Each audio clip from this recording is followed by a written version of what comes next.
warahmatullahi wabarakatuh.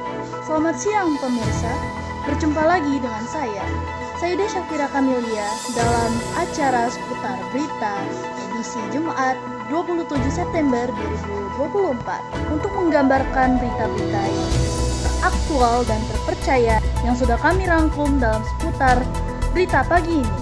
Sejumlah anggota DPR terpilih periode 2024-2029 dipecat oleh partai politiknya menjelang pelantikan pada 1 Oktober 2024. Tia Rahmania, anggota DPR terpilih PDIP, dipecat karena terbukti melakukan penggelembungan suara dalam pemilihan legislatif tahun 2024. Tia Rahmania yang sebelumnya adalah caleg DPR RI terpilih Banten 1 fraksi PD Perjuangan. Dalam kesempatan ini memang secara khusus kami hadir di sini di Mabes Polri khususnya karena ingin melakukan konsultasi langkah-langkah hukum ataupun langkah-langkah bijak yang bisa kita lakukan menghadapi situasi yang ada. Sesungguhnya secara khusus saya ingin menyampaikan rasa kecewa yang mendalam terkait keputusan KPU Republik Indonesia yang mana itu mengakomodir keputusan dari Mahkamah Partai PDI Perjuangan tempat saya berlindung, di mana itu adalah rumah saya, yang mana secara sepihak saya dituduh menggelembungkan suara. Saya di sini kesempatan hari ini melakukan konsultasi karena sesungguhnya hasil putusan Bawaslu Provinsi hal tersebut bukan seperti itu adanya. Oleh karenanya, makanya saya berinisiatif dengan didampingi oleh tim serta kuasa hukum saya, kami hadir dan berkonsultasi ke Mabes Polri ini sendiri.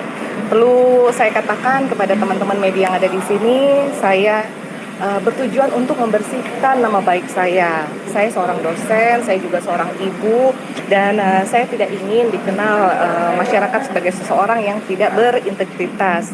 Saya hanya ingin nama baik saya kembali.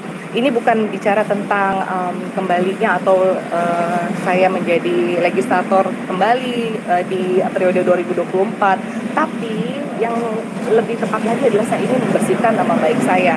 Sebagai seorang ibu, saya tidak ingin anak saya, cucu saya nanti ketika membaca rekam-rekam jejak digital, saya dianggap melakukan kerja-kerja politik dengan cara yang jahat, mencuri suara dari rekan saya. Kemudian tentunya sebagai seorang dosen juga ada tanggung jawab moral dari saya pada saya sebagai seorang pendidik yang mana harusnya mengajarkan nilai baik, malah tidak menjadikan contoh yang baik. Oleh karena itulah yang sebenarnya menjadi sasaran saya. Dan sesungguhnya secara pribadi saya ingin menyampaikan keberanian saya untuk bersuara, keinginan saya untuk mendapatkan keadilan itu sesungguhnya adalah atas bimbingan dan ilmu yang diberikan oleh Ketua Umum PDI Perjuangan Ibu Megawati Soekarno Putri yang menyerukan untuk kita harus berani menyampaikan keadilan walaupun itu pahit sekalipun. Dan dari beliau juga saya belajar banyak terkait dorongan seorang perempuan untuk selalu berusaha, selalu berani, dan kemudian juga dari beliau saya melihat contoh-contoh baik seorang pemimpin perempuan yang terus maju walaupun dalam keadaan sulit sekalipun. Satu slogan yang saya ingat selalu dan terpatri dalam diri saya yaitu Satyam Eva Jayate, yaitu kebenaran pasti akan menemukan caranya, kebenaran pasti akan menang.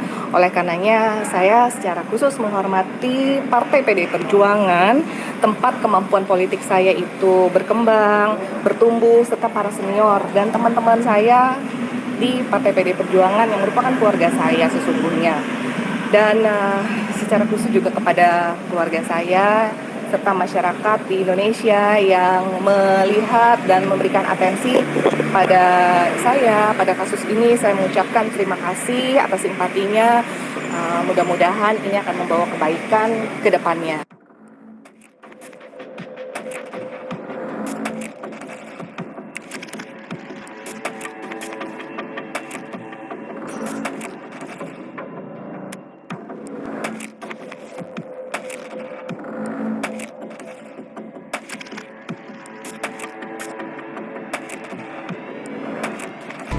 Rahmat Handoyo, anggota DPR terpilih dari PDIP, juga dipecat karena perselisihan hasil Pileg 2024 yang melibatkan kader internal dan penambahan suara yang tidak sah, sehingga DPP PDIP memutuskan untuk memecat Rahmat Handoyo.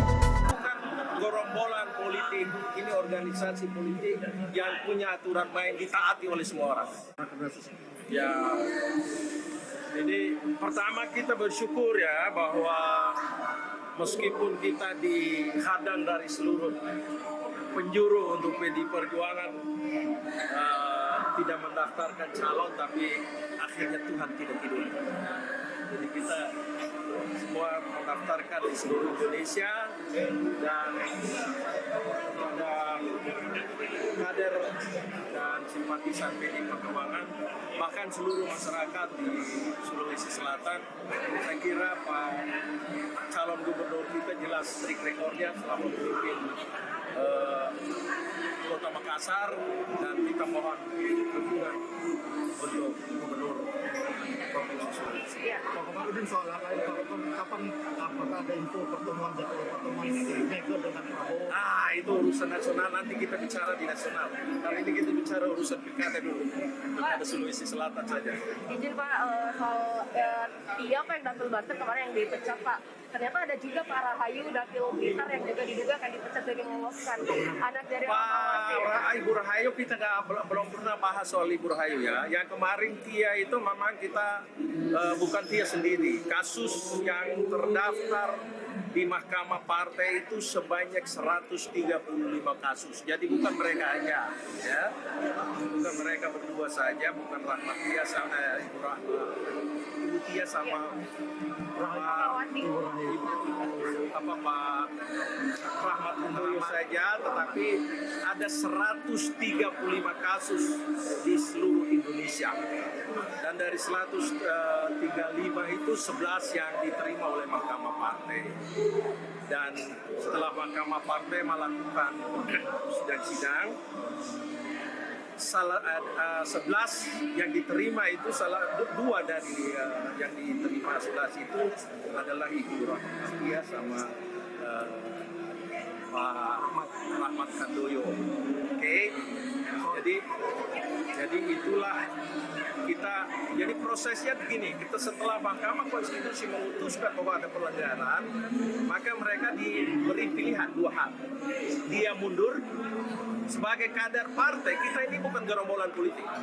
Kita ini organisasi politik yang punya aturan-aturan main yang harus ditaati oleh setiap kader dari Sabang sampai Merauke. Nah, kalau buat pelanggaran maka ada dua cara. Dia mengundurkan secara sadar. Kan kalau orang buat pelanggaran kan harus mengundurkan atau diberi sanksi. Saya yang baca putusannya. Dan setelah dibaca saya suruh kasih kesempatan, silakan mau memilih mundur atau sanksi berat. Mereka berdua semua sama, tidak mau mundur. Maka sanksi berikut adalah pemecahan. Dan saya dengar baca berita, dia sudah juga gugat di PT Pengadilan Negeri Jakarta Pusat. Ya, silakan, tidak semua orang punya hak untuk mencarikan itu. Jadi kita tadi 100, kau dengar baik-baik kan, 135 ya. Perkara hanya 11 ya. Oke. Yang lain itu tidak ada berita karena memang mereka taat aturan. Oke. Karena kalau dua Pak Rahmat maupun ya mereka punya hak. Kita kan kasih tawaran. Sekali lagi saya sampaikan ya, partai ini bukan gerombolan politik, ini organisasi politik yang punya aturan main ditaati oleh semua orang. Berorganisasi.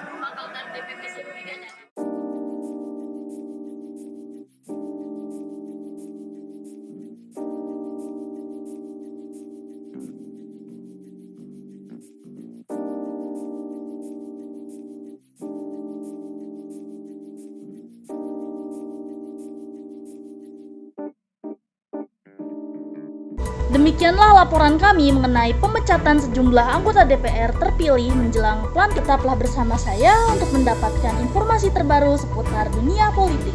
Wassalamualaikum warahmatullahi wabarakatuh.